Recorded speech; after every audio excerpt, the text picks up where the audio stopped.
Nesse caso aqui, pessoal, tem que ficar bem claro isso aqui, certo? Se você é uma população, se você é uma pessoa leiga ou que não tem treinamento, se o paciente está se mexendo, ó, mexeu a perna, mexeu o braço, né? Aí para, não tem para que continuar.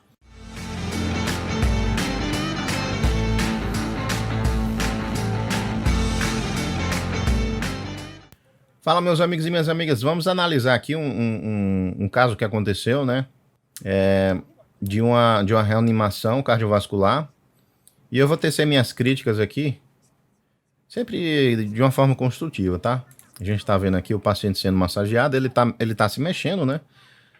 Obviamente, isso é muito lógico para muitas pessoas, principalmente a gente, né, que é médico e trabalha com paciente grave.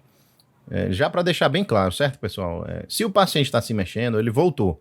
Ele tem circulação espontânea e não é para massagear mais. Não precisa, né? A gente sabe disso. Mas eu estou fazendo esse vídeo aqui para a gente comentar algumas coisas, né? Poxa, será que faz mal isso aqui? Será que lesiona o paciente? Será que há dano cardíaco? E também para a população geral ver esse vídeo aqui que eu estou comentando, né? Saber se o paciente está se mexendo, você não precisa massagear mais, tá? Ele voltou à circulação espontânea, ele está se mexendo, ele tem fluxo cerebral ali mínimo para fazer essa movimentação. E vamos conversar sobre isso. A gente tem que entender, pessoal, que às vezes o público não treinado, né, o público leigo, ele, assim, é complicado, né? Porque o ACLS fala, qual é a nossa sequência no ACLS? Em primeiro lugar, você vai identificar o paciente, vai ver se ele está consciente ou não, né? Vai pedir ajuda, palpar o pulso dele em até 10 segundos, e aí você vai iniciar ou não as compressões cardíacas. Se você palpou o pulso e você tem dúvida, você inicia as massagens, porque você ficou em dúvida, em até 10 segundos.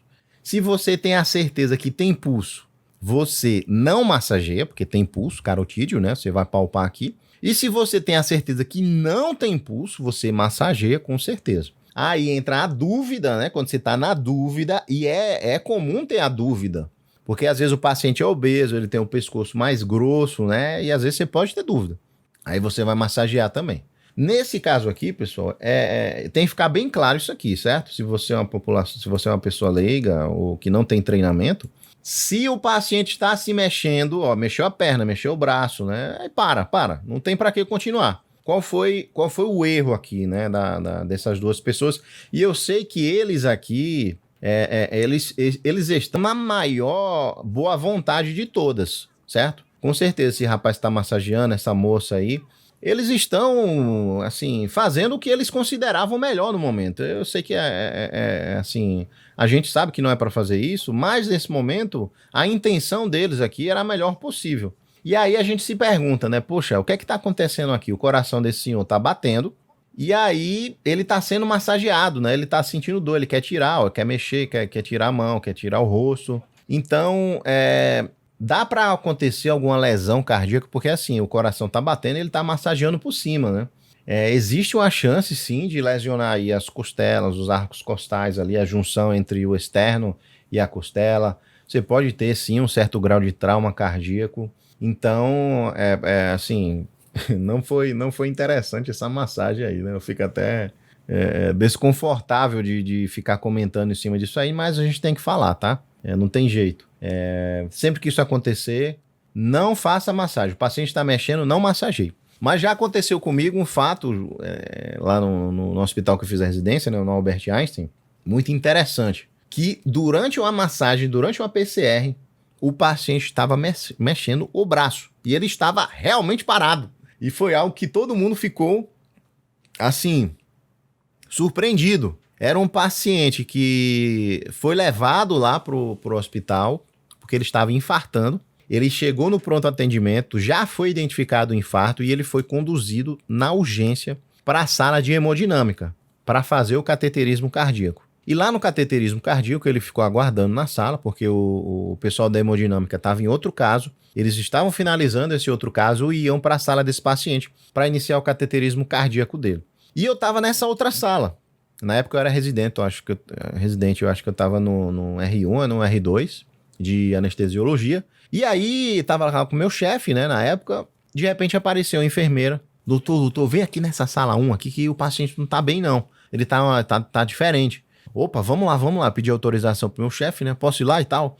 Ele deixou, eu cheguei lá na sala, o paciente estava em cima da maca e eu já vi que o paciente estava muito ruim. Eu já vi que ele estava lá, assim, entregue, estava meio sem tônus nenhum.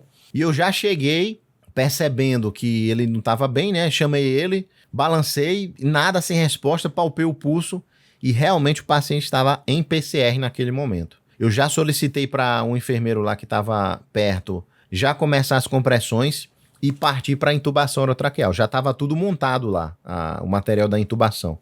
Como é uma sala de hemodinâmica, né, já fica já separado esse material. Iniciaram as compressões cardíacas e eu já parti para a intubação orotraqueal. Durante a massagem, é possível fazer, estava muito tranquilo a via aérea dele. Consegui fazer a intubação orotraqueal, já iniciamos as ventilações e aí eu comecei a tocar a parada ali como residente.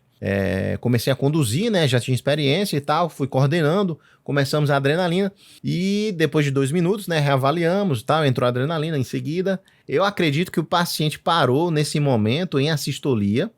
Depois de um tempo começou a chegar um bocado de gente. Foi chegando várias...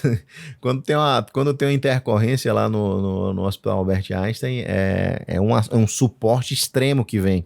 Começam a aparecer pessoas ali para ajudar. E aí começou, o meu chefe veio da outra sala, apareceu outro anestesista, ativaram o código azul, que é um código específico para PCR, que vem uma equipe que fica localizada no hospital, exclusiva para tocar a parada cardiovascular. Como eu cheguei primeiro, junto do meu chefe em seguida, né, a gente que foi conduzindo, o meu chefe assumiu, né, ele liderou essa parada. E aí em um certo ponto, o pessoal do código azul chegou com o AutoPulse, que é um massageador automático. É uma coisa assim, extrema. Eu vou até pedir para Evelyn colocar aqui o cardzinho do AutoPulse para você acompanhar como é que é esse AutoPulse. Tem os vídeos lá. E quando o AutoPulse começou a fazer efeito, o paciente começou a levantar o braço. Aí, não, para. Tá voltando. Aí parou e o paciente caiu o braço. A perfusão que o AutoPulse dava, a força de contração, né, ali no tórax é tão forte que dava um certo grau de perfusão cerebral tão eficiente que o paciente começava a ter movimentação. E aí, quando parava o AutoPulse, ele perdia esse tônus e o coração estava parado, né? Ele estava em PCR real. Então, não é assim, tá se mexendo, né? Pode ser também que ele esteja parado e se mexendo. Mas é nessa situação específica, né? Quando a massagem está muito eficiente. E o que é que a gente fez? Bloqueamos o paciente, usamos lá um bloqueador neuromuscular, o rocurônio, e aí demos prosseguimento à condução da PCR.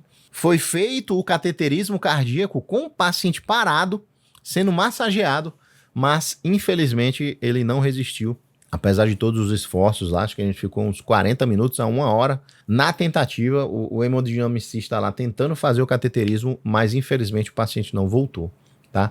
Então vou deixar aqui o relato, né, no final também, para você acessar esse vídeo, para ver esse caso. Eu até postei vídeos lá durante a massagem cardíaca com o AutoPulse, foi bem interessante esse caso, tá? Um grande abraço, deixa o seu like aí se você achou interessante esse vídeo e até a próxima. Tchau!